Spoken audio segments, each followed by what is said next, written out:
Marami ka bang tira na egg whites ga? Pues ito yung gawin mo ga. Pabitakin mo yan, gawin mo yung parang bibingka lang. At madali lang naman itong gawin at konti lang yung mga ingredients dito. So ito lang nga yung kailangan natin, cake flour at baking powder. At lagyan ng asin at salain lang natin. At lagyan lang ito ng white sugar and then mix muna at maglagay na ng evaporated milk. At haluin ko muna yan bago ako magdagdag dito ng evap milk at nang sa ganon ay madali lang mapakinis yung mixture natin. At dito ngayon nagdagdag ako ng evap milk at haluin lang talaga na yung makinis talaga yung outcome nito.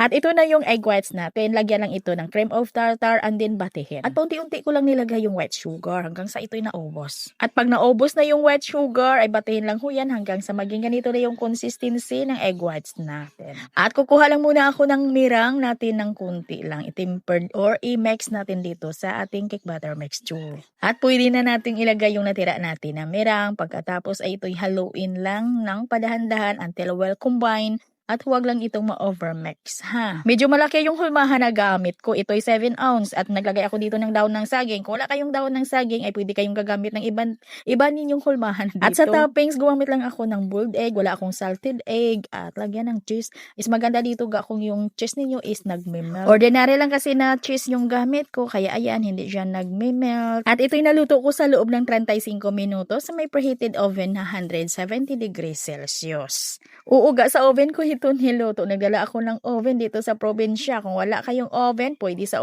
improvised oven at lalong pwede din ito lutuin sa steamer.